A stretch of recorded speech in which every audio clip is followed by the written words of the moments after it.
بسم اللہ الرحمن الرحیم۔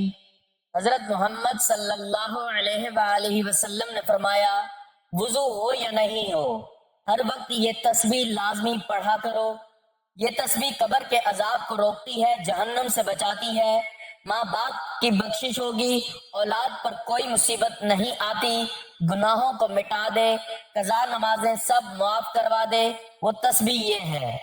محترم ناظرین، آج آپ کی خدمت میں ایک ایسی تسبیح کا عمل لے کر آیا ہوں کہ اگر آپ کا وضو ہو یا نہیں ہو، یہ مبارک تسبیح آپ کسی بھی حالت میں پڑھ سکتے ہیں، کیونکہ یہ تسبیح پڑھنے سے اللہ تعالیٰ قبر کے عذاب کو روک دیتا ہے۔ اس تسبیح کی بدولت انسان کو جہنم سے نجات دے دی جاتی ہے، اس کے ماں باپ کی بخشش ہوتی ہے، اس کی اولاد پر کوئی مصیبت نہیں آتی، اس کے سارے گناہ معاف ہو جاتے ہیں۔ اگر وہ بے نمازی رہا ساری زندگی تو اس کی قضا نمازیں معاف ہو جاتی ہیں، کیونکہ ناظرین یہ تسبیح اللہ تعالیٰ کی بابرکت نعمتوں میں سے ہے، جو اپنے دامن میں بے پناہ فیوز و برکات سمیٹے ہوئے ہے۔ یہ ایسی لازوال دولت ہے کہ جسے مل جائے اس کے دین اور دنیا سنور جاتے ہیں۔ یہ تسبیح پڑھنے کی برکت کا اندازہ اس بات سے ہو رہا ہے کہ اللہ رب العزت یہ تسبیح پڑھنے والے کو جہنم سے نجات دے دیتا ہے، اس کی قبر کے عذاب کو روک دیا جاتا ہے، اس کے ماں باپ کی بخشش ہو جاتی ہے، اولاد پر مصیبتیں نہیں آتی اور اس کی قضا نمازیں معاف ہو جاتی ہیں۔ تو اس بابرکت تسبیح کے بارے میں جاننے کے لیے گزارش ہے کہ ویڈیو کو آخر تک لازمی دیکھیے گا۔ حضرت عبداللہ بن عوف روایت کرتے ہیں کہ حضور نبی اکرم صلی اللہ علیہ وآلہ وسلم نے فرمایا، جبرائیل علیہ السلام میرے پاس آئے اور مجھے خوشخبری سنائی کہ آپ کا پروردگار فرماتا ہے، جو شخص یہ تسبیح پڑھتا ہے اس کی قضا نمازیں معاف کر دی جاتی ہیں، اس کی اولاد کی مصیبتیں دور کر دی جاتی ہیں، اس پر سے قبر کا عذاب ہٹا لیا جاتا ہے، اس کو جہنم سے نجات دے دی جاتی ہے، اور یہ تسبیح جو شخص پڑھتا ہے اللہ اس کے گناہوں کو یوں مٹا دیتا ہے جیسے کہ پانی آگ کو بجھا دیتی ہے۔ یہ تسبیح اللہ کی راہ میں تلواریں چلانے اور اپنی جانیں قربان کرنے سے بھی افضل ہے۔ حضرت حذیفہ رضی اللہ تعالیٰ عنہ کا فرمان ہے، جو یہ تسبیح پڑھتا ہے اللہ اس کو، اس کی اولاد کو اور اولاد کی اولاد کو رنگ دیتے ہیں۔ ناظرین کرام، اس بات میں کوئی شک نہیں کہ رسول اکرم صلی اللہ علیہ وآلہ وسلم کی حیات طیبہ کے بلا شبہ بے شمار پہلو ہیں، اور بنی نوع انسان کی ہدایت اور رہنمائی کے اعتبار سے ہر پہلو اپنے اندر بہرے بے قرار رکھتا ہے۔ دعوت اور تبلیغ کے اعتبار سے آپ صلی اللہ علیہ وآلہ وسلم کی سیرت طیبہ کا سب سے نمایاں اور امتیازی پہلو آپ صلی اللہ علیہ وآلہ وسلم کا اپنی امت کے لیے رحمت بن کر تشریف لانا ہے۔ نبوت سے پہلے بھی آپ صلی اللہ علیہ وآلہ وسلم یقیناً لوگوں کے لیے سراپے رحمت تھے۔ مکہ میں صادق اور امین کے لقب سے مشہور ہونا اس بات کا واضح ثبوت ہے۔ منصب رسالت پر سرفراز ہونے کے بعد رسول اللہ صلی اللہ علیہ وآلہ وسلم نے اپنی امت تک دین پہنچانے کے لیے جس صبر، تحمل، بردباری اور شفقت اور رحمت کا طرز عمل اختیار فرمایا، وہ آپ صلی اللہ علیہ وآلہ وسلم کی سیرت طیبہ کا ایک عظیم الشان پہلو ہے، جس کی رفتوں اور بلندیوں کا احاطہ کرنا کسی مورخ اور سیرت نگار کے بس کی بات نہیں۔ نبی کریم صلی اللہ علیہ وآلہ وسلم نے اپنی امت تک دین پہنچانے کے لیے بہت سی تکالیف کا سامنا کیا، مصائب و آلائشوں کو برداشت کیا۔ آپ صلی اللہ علیہ وآلہ وسلم نے تو اپنا فرض اور تبلیغ دین کی ذمہ داری امت محمدیہ تک بڑے احسن اور کامل انداز سے نبھا دی تھی۔ اب امت محمدیہ کا یہ فرض اور واجب ہے کہ وہ آپ صلی اللہ علیہ وآلہ وسلم کے اتباع کو لازم پکڑے اور آپ صلی اللہ علیہ وآلہ وسلم کی تعلیمات کو اپنا عرض جان بنائے۔ اس کے علاوہ اللہ رب العزت نے آپ صلی اللہ علیہ وآلہ وسلم پر درود و سلام کی تلقین بھی فرمائی ہے۔ محترم ناظرین، یہ وہ تسبیح ہے جو حضور پاک صلی اللہ علیہ وآلہ وسلم کو بہت پسند ہے۔ حضور پاک صلی اللہ علیہ وآلہ وسلم نے فرمایا کہ وضو ہو یا نہیں ہو، یہ تسبیح پڑھ لو۔ جو بندہ نبی آخر الزماں حضرت محمد صلی اللہ علیہ وآلہ وسلم کا یہ پسندیدہ درود پڑھے گا، اس بندے کی حاجتیں فوراً پوری ہوں گی اور اللہ اس کے گھر کو دولت سے بھر دیتا ہے انشاءاللہ۔ حضور پاک صلی اللہ علیہ وآلہ وسلم کی مبارک مقدس عظیم ذات پر درود شریف بھیجنا ایک مسلمان کے لیے بہت بڑی نعمت، اعزاز اور خوش قسمتی کی بات ہے۔ بخاری شریف میں فرمان مصطفیٰ صلی اللہ علیہ وآلہ وسلم ہے، یعنی بندہ جس سے محبت کرتا ہے اس کے ساتھ ہوگا، تو درود شریف پڑھنے سے چونکہ دل میں نبی کریم صلی اللہ علیہ وآلہ وسلم کی محبت بیٹھ جاتی ہے، تو اس محبت رسول کی وجہ سے انشاءاللہ قبر و حشر میں رسول کریم صلی اللہ علیہ وآلہ وسلم کا ساتھ نصیب ہوگا۔ درود شریف پڑھنے والا چونکہ محبت رسول کی بدولت سرکار دو عالم صلی اللہ علیہ وآلہ وسلم کی اطاعت کرتا ہے، اور اطاعت رسول کریم صلی اللہ علیہ وآلہ وسلم کا انعام اللہ کریم یہ عطا فرماتا ہے کہ جو قیامت کے دن انبیاء و صدیقین اور شہداء و صالحین کے ساتھ ہوگا، اور ان سب نفوس قدسیہ کے سردار حضور سرور کائنات صلی اللہ علیہ وآلہ وسلم ہے۔ تو نتیجہ یہ نکلا کہ درود پڑھنے والا ان سب مقبولان الہی کے ساتھ ہوگا۔ قرآن کریم میں ہے کہ اطاعت رسول کریم اللہ پاک کا محبوب بناتی ہے۔ اے محبوب تم فرما دو کہ لوگوں اگر تم اللہ کو دوست رکھتے ہو تو میرے فرما بردار ہو جاؤ، اللہ تمہیں دوست رکھے گا۔ درود شریف پڑھنے والا محبت رسول کریم میں اطاعت رسول بجا لاتا ہے، اور اطاعت رسول کے سبب اللہ کریم کا محبوب بن جاتا ہے۔ اللہ تعالیٰ نے نبی کریم صلی اللہ علیہ وآلہ وسلم کو سارے جہانوں کے لیے رحمت بنا کر مبعوث فرمایا۔ آپ صلی اللہ علیہ وآلہ وسلم کو تمام انبیاء کرام علیہ السلام کے آخر میں ختم نبوت صلی اللہ علیہ وآلہ وسلم کا تاج پہنا کر واضح روشن دلائل کے ساتھ بشیر و نذیر بنا کر بھیجا۔ اللہ تعالیٰ نے آپ صلی اللہ علیہ وآلہ وسلم کی باسط سے سوئی ہوئی عقلوں کو جگایا، اندھی آنکھوں کو روشنی اور بہرے کانوں کو قوت سماعت بخشی، اور ذلل مبین سے ہٹا کر صراط مستقیم پر گامزن فرمایا۔ اللہ تعالیٰ کا عظیم احسان اور حضور خاتم النبیین صلی اللہ علیہ وآلہ وسلم پر ایمان کا یہ لازمی تقاضا ہے کہ نبی کریم صلی اللہ علیہ وآلہ وسلم کے ساتھ جان و مال، اہل و عیال، حتیٰ کہ ہر چیز سے بڑھ کر آپ صلی اللہ علیہ وآلہ وسلم کے ساتھ محبت و عقیدت کا لازوال رشتہ قائم کیا جائے۔ نبی کریم صلی اللہ علیہ وآلہ وسلم کی مکمل اطاعت و اتباع کی جائے، اور اللہ تعالیٰ کا حکم سمجھ کر آپ صلی اللہ علیہ وآلہ وسلم پر کثرت سے درود و سلام بھیجا جائے۔ درود و سلام ایسی لازوال دولت ہے کہ جسے مل جائے اس کے دین و دنیا سمر جاتے ہیں۔ ناظرین، درود و سلام حضور نبی کریم صلی اللہ علیہ وآلہ وسلم کی تعریف، اللہ تعالیٰ کی رحمت کا خزانہ، گناہوں کا کفارہ، بلندی درجات کا زینہ، قرب خداوندی کا آئینہ، خیر و برکت کا سفینہ ہے، تنگ دستی کا علاج، جنت میں لے جانے کا سبب اور دوزخ سے نجات پانے کا ذریعہ ہے۔ سورۃ الاحزاب میں ارشاد خداوندی ہوتا ہے کہ بے شک اللہ تعالیٰ اور اس کے فرشتے نبی اکرم صلی اللہ علیہ وآلہ وسلم پر رحمت بھیجتے ہیں۔ اے ایمان والو، تم بھی حضور اکرم صلی اللہ علیہ وآلہ وسلم پر درود بھیجو اور خوب سلام بھیجو۔ اس آیت میں اللہ تعالیٰ نے مسلمانوں کو یہ حکم دیا ہے کہ وہ رسول اللہ صلی اللہ علیہ وآلہ وسلم پر درود و سلام بھیجا کریں، مگر اس کی تعبیر فرمائی کہ پہلے اللہ تعالیٰ نے خود اپنا اور اپنے فرشتوں کا رسول اللہ صلی اللہ علیہ وآلہ وسلم پر درود بھیجنے کا ذکر فرمایا، اس کے بعد مومنین کو اس کا حکم دیا۔ آپ صلی اللہ علیہ وآلہ وسلم کے شرف اور عظمت کو بیان فرمایا کہ جس کام کا مسلمانوں کو حکم دیا جاتا ہے وہ کام ایسا ہے، خود اللہ تعالیٰ اور اس کے فرشتے بھی وہ کام کرتے ہیں۔ جب یہ آیت مبارکہ نازل ہوئی تو صحابہ اکرام رضوان اللہ تعالی علیہم اجمعین حضور نبی کریم صلی اللہ علیہ وآلہ وسلم سے عرض کرنے لگے، اے اللہ کے رسول صلی اللہ علیہ وآلہ وسلم، سلام کا طریقہ تو ہم جانتے ہیں مگر درود کیسے بھیجیں؟ آپ صلی اللہ علیہ وآلہ وسلم نے فرمایا، تم درود ابراہیم پڑھا کرو، سب سے افضل درود یہی درود شریف ہے جو خود رسول اللہ صلی اللہ علیہ وآلہ وسلم نے اپنے صحابہ اکرام رضی اللہ تعالیٰ عنہ کو سکھلایا تھا، اور درود شریف کے سب سے زیادہ بابرکت الفاظ بھی وہی ہیں جو رسول اللہ صلی اللہ علیہ وآلہ وسلم کے لسان مبارک سے نکلے، کیونکہ آپ صلی اللہ علیہ وآلہ وسلم درود کے بغیر کلام نہیں فرماتے۔ حضرت عبداللہ بن مسعود رضی اللہ تعالیٰ عنہ فرماتے ہیں کہ جب تم رسول اللہ صلی اللہ علیہ وآلہ وسلم پر درود بھیجو تو اچھے طریقے سے درود بھیجو۔ حضرت ابی بن کعب رضی اللہ تعالیٰ عنہ بیان کرتے ہیں کہ میں نے نبی کریم صلی اللہ علیہ وآلہ وسلم کی خدمت میں عرض کیا، یا رسول اللہ صلی اللہ علیہ وآلہ وسلم، میں آپ صلی اللہ علیہ وآلہ وسلم پر درود پڑھتا ہوں، سو اپنے وظیفے میں آپ صلی اللہ علیہ وآلہ وسلم پر درود پڑھنے کے لیے کتنا وقت مقرر کر لوں؟ آپ صلی اللہ علیہ وآلہ وسلم نے فرمایا، جتنا چاہو۔ میں نے عرض کیا، چوتھا حصہ؟ آپ صلی اللہ علیہ وآلہ وسلم نے فرمایا، جتنا چاہو، اور اگر اس سے زیادہ پڑھو گے تو وہ تمہارے لیے بہتر ہے۔ میں نے عرض کیا، آدھا حصہ؟ آپ صلی اللہ علیہ وآلہ وسلم نے فرمایا،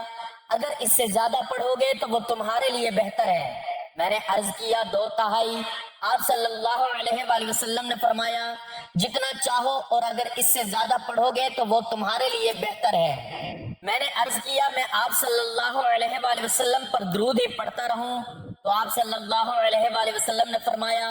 تب تمہاری پریشانی دور کرنے کے لیے یہ کافی ہوگا اور تمہارے گناہ معاف کر دیے جائیں گے۔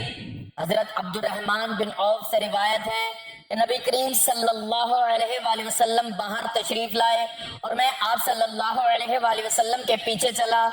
یہاں تک کہ آپ صلی اللہ علیہ وآلہ وسلم کھجور کے باغ میں داخل ہو گئے۔ پھر آپ صلی اللہ علیہ وآلہ وسلم نے سجدہ فرمایا اور بہت طویل سجدہ فرمایا، یہاں تک کہ مجھے خوف ہوا کہ اللہ تعالیٰ نے آپ صلی اللہ علیہ وآلہ وسلم کو وفات دے دی یا آپ صلی اللہ علیہ وآلہ وسلم کی روح قبض فرما لی۔ پھر میں نبی کریم صلی اللہ علیہ وآلہ وسلم کے قریب آیا تاکہ قریب سے دیکھوں۔ پھر آپ صلی اللہ علیہ وآلہ وسلم نے اپنا سر مبارک اٹھایا اور فرمایا کہ بے شک جبرائیل علیہ السلام نے مجھے بتایا کہ کیا میں آپ صلی اللہ علیہ وآلہ وسلم کو یہ خوشخبری سنا دوں کہ بے شک اللہ تعالیٰ یہ فرماتا ہے کہ جو آپ صلی اللہ علیہ وآلہ وسلم پر درود بھیجے گا میں اس پر رحمت نازل کروں گا، جو آپ صلی اللہ علیہ وآلہ وسلم پر سلام بھیجے گا میں اس پر سلامتی نازل کروں گا۔ حضرت ابو سعید خدری رضی اللہ تعالیٰ عنہ روایت کرتے ہیں کہ نبی کریم صلی اللہ علیہ وآلہ وسلم نے فرمایا کہ جو لوگ کسی ایسی مجلس میں بیٹھتے ہیں جس میں وہ اللہ تعالیٰ کا ذکر کرتے اور نبی کریم صلی اللہ علیہ وآلہ وسلم پر درود نہیں پڑھتے تو قیامت کے دن یہ مجلس اجر عظیم سے محرومی کی وجہ سے ان کے لیے حسرت کا باعث ہوگی، اگرچہ وہ ثواب کے لیے جنت میں داخل ہو جائیں۔ حضرت ابو بکر صدیق رضی اللہ تعالیٰ عنہ نے فرمایا نبی اکرم صلی اللہ علیہ وآلہ وسلم پر درود پاک پڑھنا گناہوں کو یوں مٹا دیتا ہے جیسا کہ پانی آگ کو بجھا دیتا ہے۔ درود پاک پڑھنے والے پر اللہ تعالیٰ کی رحمتیں نازل ہوتی ہیں، اس پر سے عذاب قبر ہٹا دیا جاتا ہے، جہنم سے اس کو نجات مل جاتی ہے، اس کی اولاد کی مصیبتیں دور ہو جاتی ہیں، وہ قدم قدم پر کامیابی حاصل کرتی ہے، اس کی قضا نماز معاف ہو جاتی ہے اور اس کے گناہ مٹا دیے جاتے ہیں، اور حضور صلی اللہ علیہ وآلہ وسلم پر سلام بھیجنا اللہ تعالیٰ کی رضا کے لیے غلام آزاد کرنے سے افضل ہے۔ ام المؤمنین حضرت عائشہ صدیقہ رضی اللہ تعالیٰ عنہا کا قول ہے کہ مجلسوں کی زینت نبی کریم صلی اللہ علیہ وآلہ وسلم پر درود پاک پڑھنا ہے، لہذا مجالس کو درود پاک سے مزین کرو۔ امام ابن حجر رحمت اللہ علیہ بیان کرتے ہیں کہ ایک صالح شخص نے کسی کو خواب میں دیکھا اور اس سے پوچھا کہ مرنے کے بعد تیرا کیا حال ہوا؟ اس نے بتایا کہ اللہ سبحانہ وتعالی نے میری بخشش فرما کر جنت میں بھیج دیا۔ صالح شخص نے اس سلوک کا سبب پوچھا تو اس نے بتایا کہ جب فرشتوں نے میرے اعمال تولے تو میرے گناہوں کو شمار کیا اور میرے پڑھے ہوئے درود پاک بھی شمار کیے تو 100 درود گناہوں سے بڑھ گئے، جبکہ باقی سب نیک اعمال سے میرے گناہ زیادہ تھے۔ جو ہی درود پاک کا شمار بڑھ گیا تو اللہ پاک نے فرشتوں کو حکم دیا کہ اس کا حساب کتاب ختم کر دو، چونکہ اس کے درود بڑھ گئے ہیں اس لیے اس کو سیدھا جنت میں لے جاؤ۔ تو ناظرین محترم، وقت کی نزاکت کو مد نظر رکھتے ہوئے چلتے ہیں اس عمل کی جانب کہ آپ نے کون سی تسبیح کتنی تعداد میں پڑھنی ہے کہ جس کے پڑھنے سے قبر کا عذاب روک دیا جاتا ہے، جہنم سے نجات مل جاتی ہے، اولاد کی مصیبتیں دور ہو جاتی ہیں اور انسان کی قضا نمازیں معاف ہو جاتی ہیں۔ تو یہ درود پاک کے ہی تسبیح کا عمل ہے جو کہ نبی کریم صلی اللہ علیہ وآلہ وسلم کا پسندیدہ عمل ہے اور یہ ساری نفلی عبادتوں سے افضل ہے۔ جو شخص درود پاک پڑھتا ہے تو فرشتے 3 دن تک اس کے گناہ نہیں لکھتے۔ درود شریف پڑھنے والے کو نہ قبر میں مٹی کھائے گی اور نہ ہی کیڑے مکوڑے۔ جو بندہ روز ایک تسبیح درود پاک پڑھنے کا اپنا معمول بنا لے تو انشاءاللہ وہ بندہ اللہ کا اور اللہ کے نبی کا سب سے پیارا بندہ ہوگا۔ حضور نبی کریم صلی اللہ علیہ وآلہ وسلم کا سب سے پیارا امتی کہلائے گا، جسے نہ صرف زمین پر پسند اور مقبول کیا جائے گا بلکہ آسمان میں بھی وہ سب کی آنکھوں کا تارا ہوگا۔ حضور نبی کریم صلی اللہ علیہ وآلہ وسلم نے فرمایا کہ جو مجھ پر پورے دل اور یقین سے صرف ایک بار درود پاک پڑھتا ہے تو اللہ پاک اس پر اپنی 10 رحمتیں نازل فرماتا ہے، 10 درجے بلند کرتا ہے اور 10 گناہ اس کے بدلے سے معاف فرما دیتا ہے۔ تو یہ درود پاک ہے جو آپ صلی اللہ علیہ وآلہ وسلم کو سب سے زیادہ محبوب ہے۔ حضرت عبد الرحمن بن ابی اللہ کہتے ہیں کہ مجھ سے کعب بن حجرہ رضی اللہ تعالیٰ عنہ ملے اور فرمایا کہ کیا میں تمہیں ایسا تحفہ نہ دوں جسے میں نے نبی کریم صلی اللہ علیہ وآلہ وسلم سے سنا ہے، اور میں نے عرض کیا کہ ضرور دیجئے۔ تو انہوں نے کہا درود ابراہیمی پڑھو، یعنی جو درود پاک ہم نماز میں پڑھتے ہیں۔ تو ناظرین یہ تسبیح درود پاک کی ہے، جو بندہ درود شریف پڑھے تو اللہ پاک اس پر سلام بھیجتے ہیں۔ ناظرین آپ جتنی نمازیں پڑھ لیں، روزے رکھ لیں، تمام نیک اعمال و احکامات جو ہم کریں وہ سب ہم اللہ تبارک و تعالیٰ کے لیے کریں، یہ تمام اعمال بھی اللہ تعالیٰ قبول فرمانے والے ہیں۔ لیکن آپ صلی اللہ علیہ وآلہ وسلم پر درود شریف بھیجنا ایک ایسا عمل ہے جو نہ صرف ہونٹ ہلانے سے بھی قبول ہو جاتا ہے، بلکہ یہ ایک ایسا ذکر ہے جو کبھی رد نہیں ہوتا، اللہ تعالیٰ کی بارگاہ میں قبول ہوتا ہے۔ باقی جو عبادات کی جاتی ہیں ان کے بارے میں ہم یہ نہیں کہہ سکتے یہ مقبول ہے کہ نہیں۔ اللہ تعالیٰ قرآن پاک میں فرماتے ہیں کہ تم ایک نیکی کرتے ہو تو ہم تمہیں اس کا 10 گنا اجر دیتے ہیں۔ تو درود شریف پڑھنا تو ایک نیکی ہے، اور اس سے بڑی نیکی کیا ہے؟ حضرت ابو ہریرہ رضی اللہ تعالیٰ عنہ سے روایت ہے کہ آپ صلی اللہ علیہ وآلہ وسلم نے فرمایا جس نے مجھ پر ایک مرتبہ درود بھیجا اللہ تعالیٰ اس پر 10 رحمتیں نازل فرمائے گا۔ اللہ تعالیٰ کا ایک بہت بڑا احسان ہے کہ اس کی ذات پاک نے ہمیں اپنے حبیب محمد مصطفیٰ صلی اللہ علیہ وآلہ وسلم کا امتی بنایا، اور ہمارے دلوں کو آپ صلی اللہ علیہ وآلہ وسلم کی محبت اور آپ صلی اللہ علیہ وآلہ وسلم کی غلامی کا شرف بخشا۔ الحمدللہ کہ اللہ تعالیٰ نے ہمیں سلسلہ نبوت رسول اللہ صلی اللہ علیہ وآلہ وسلم سے منسلک فرمایا۔ آپ صلی اللہ علیہ وآلہ وسلم اللہ کے آخری نبی ہیں، اور آپ صلی اللہ علیہ وآلہ وسلم کی بدولت آج ہم اور آپ مسلمان ہیں، اور آپ صلی اللہ علیہ وآلہ وسلم کی بدولت دین اسلام دنیا میں پھیلا۔ تو بحیثیت امتی ہر مسلمان کا یہ دینی ایمانی فریضہ ہے کہ ہم آپ صلی اللہ علیہ وآلہ وسلم پر کثرت سے درود و سلام بھیجیں، آپ صلی اللہ علیہ وآلہ وسلم کو درود و سلام کا تحفہ پیش کریں۔ رسول اللہ صلی اللہ علیہ وآلہ وسلم پر درود و سلام کی فضیلت اور اہمیت اتنی زیادہ ہے کہ اللہ تعالیٰ خود قرآن پاک میں فرماتے ہیں کہ اللہ اور اس کے فرشتے درود و سلام بھیجتے ہیں آپ پر، تو اے ایمان والو تم بھی آپ صلی اللہ علیہ وآلہ وسلم پر درود بھیجو۔ تو ناظرین روزانہ چلتے پھرتے درود پاک لازمی پڑھا کریں، کم از کم 300 مرتبہ درود پاک پڑھ لیا کریں، کیونکہ جو 300 بار درود پاک پڑھتا ہے اس کے گھر سے محتاجی دور کر دی جاتی ہے، اللہ اس کے گھر سے پریشانیوں کو دور کر دیتا ہے، بیماریوں کو دور کر دیتا ہے، اس کی اولاد کو مصیبتوں سے دور کر دیتا ہے، عذاب قبر اور جہنم سے نجات دی جاتی ہے، قضا نماز معاف ہو جاتی ہے، تمام پریشانیاں دور ہو جاتی ہیں، کیونکہ اللہ اپنے بندوں کو اپنی رحمت کی چادر میں ڈھانپ لیتا ہے۔ تو ایک مرتبہ ثواب کے لیے میرے ساتھ بھی درود پاک پڑھ لیں۔ اللہم صلی علی محمد وعلی آل محمد کما صلیت علی ابراہیم وعلی آل ابراہیم انک حمید مجید۔ اللہم بارک علی محمد وعلی آل محمد کما بارکت علی ابراہیم وعلی آل ابراہیم انک حمید مجید۔ تو آپ نے اس تسبیح کو لازمی پڑھنا ہے۔ آپ دن میں جب جہاں جیسے آپ کو وقت مل جائے چلتے پھرتے اٹھتے بیٹھتے کم از کم 100 مرتبہ لازمی درود پاک کا عمل کریں۔ اگر آپ زیادہ پڑھنا چاہتے ہیں تو زیادہ سے زیادہ بھی اس عمل کو کیا جا سکتا ہے، کیونکہ اس کے پڑھنے سے اللہ تبارک و تعالیٰ کی رحمت اور خوشنودی حاصل ہوتی ہے، دنیا کے تمام کاموں میں آسانی پیدا ہوتی ہے، اور قدم قدم پر اللہ کی مدد حاصل ہوتی ہے، تمام حاجات پوری ہوتی ہیں،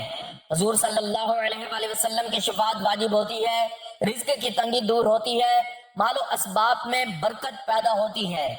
درود پاک پڑھنے والے کے گناہ معاف ہوتے ہیں، قضا نمازیں معاف ہو جاتی ہیں، عذاب قبر اور جہنم سے نجات مل جاتی ہے، درجات بلند ہوتے ہیں، اور زندگی کی تمام منزلیں آسان ہو جاتی ہیں، خاتمہ بالایمان ہوتا ہے، دونوں جہانوں میں کامیابی ملتی ہے۔ اللہ تعالیٰ پابندی کے ساتھ ہمیں درود شریف پڑھتے رہنے کی توفیق عطا فرمائے، تا حشر اس کی برکات نصیب فرمائے، آمین۔ اللہ تبارک و تعالیٰ سے دعا ہے کہ نیکی کی بات کو سننے اور اس پر عمل کرنے کی طاقت اور توفیق عطا فرمائے، آمین یا رب العالمین۔ ناظرین گزارش ہے کہ اللہ تعالیٰ کے 99 ناموں میں سے کوئی ایک نام لکھ کر کمنٹس میں ضرور شیئر کریں. اللہ تعالیٰ ہم سب کا حامی و ناصر ہو. آمین. جزاک اللہ.